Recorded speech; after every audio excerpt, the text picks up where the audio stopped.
से यहाँ इस घर में रह रही हूँ, मुझे आपसे कोई शिकायत नहीं है और ना ही मैंने आपको कुछ कहा, फिर भी न जाने क्यों आपके मन में मेरे लिए इतनी कड़वाहट है। इतना कहने के बाद वर्षा वहाँ से चली जाती है। माँ आज कुछ ज्यादा ही नहीं बोल गई, इसमें तो अभी से ही इतनी अकड़ है, कहीं ऐसा ना हो कि मेरे ससुराल जाकर मुझ पर ही अपनी दादागिरी करे।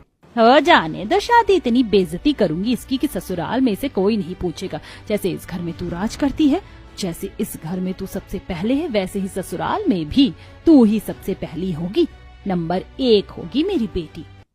लेकिन माँ आप क्या करेंगी? वो सब तू मुझ पर छोड़ दे, वो सब मैं संभाल लूंगी। ऐसा कर, तू जा और अपनी शादी की तैयारी कर। शादी में मेरी सगी बेटी सबसे अलग और सबसे सुंदर दिखनी चाहिए। हाँ माँ, कुछ ही दिनों में शादी है, लहंगे जेवर सबके डिजाइन देखने हैं, बहुत काम है। ऐसा करती हूँ, मैं पहले पार्लर हो आती हूँ। हाँ हाँ हाँ, जो करना है करा। इतना बोल के निशा वहाँ से चली जाती है और जयश्री शादी की तैयारियों के लिए बड़े बड़े डिजाइनर्स और जूलर्स को अपनी हवेली पर बुलाती है। बताइए मालकिन, आपको कितने और कैसे लहंगे बनवाने हैं? जितना अच्छा लहंगा तुम बना सकते हो उतना अच्छा लहंगा चाहिए मुझे। मुझे बेस्ट से बेस्ट लहंगा बनवाना है अपनी बेटी के लिए, ऐसा लहंगा जिसे पहनते ही मेरी बेटी अप्सरा लगे। और हाँ, ऐसे मुझे 2 लहंगे चाहिए। मिल जाएंगे मालकिन, हम अपने बेस्ट डिजाइनर्स को आपके लहंगे के लिए काम पर लगाएंगे। और हाँ, मुझे 2 लहंगे और चाहिए, एकदम सिंपल और सस्ता लहंगा, ज्यादा कारीगरी करने की जरूरत नहीं है, बस नाम का लहंगा होना चाहिए। और हाँ, इसे भी 2 बनवाना। ठीक है मालकिन, बन जाएंगे। लेकिन मालकिन, आपकी दोनों बेटियों की शादी है, तो एक बेटी के लिए आप इतना सुंदर लहंगा और दूसरी के लिए साधारण लहंगा क्यों बनवा रही है?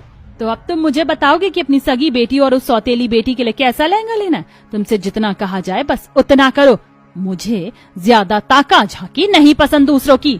डिजाइनर जयश्री की सभी बातें चुपचाप सुन लेता है, वर्षा भी ये सारी बातें सुन लेती है। बेचारे डिजाइनर अंकल, खामखा मेरी वजह से उन्हें भला बुरा सुनना पड़ा। डिजाइनर के बाद अब सुनार घर पर आता है।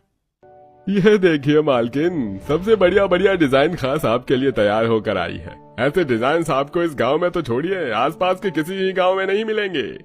डिजाइन तो बहुत सुंदर है। ऐसा करो, 5 सेट भारी हार के और 5 सेट सभी भारी जेवर मुझे चाहिए। लगता है आप सोने का बिजनेस शुरू करने वाली हैं। अरे नहीं नहीं, मेरी बेटी की शादी हो रही है, उसकी शादी में किसी तरह की कमी नहीं होनी चाहिए। और हाँ, 2 सेट सभी तरह का हल्का जेवर भी चाहिए होगा, वो सौतेली बेटी भी तो है। ठीक है मालकिन, गहने तैयार करके मैं भिजवा दूंगा। ठीक है, चलो थोड़ा सुकून तो मिला, बड़े बड़े काम तो हो ही गए। इतने में ही निशा आ जाती है। क्या सोच रही हो माँ? कुछ नहीं, अभी सुनार आया था, जेवर के लिए बोल दिया है। माँ, आप मेरी सौतेली बहन की शादी के लिए भी तैयारियां कर रही हो? करना तो नहीं चाहती, लेकिन ना चाहते हुए भी करना पड़ेगा, नहीं तो तेरे बाबूजी नहीं छोड़ेंगे।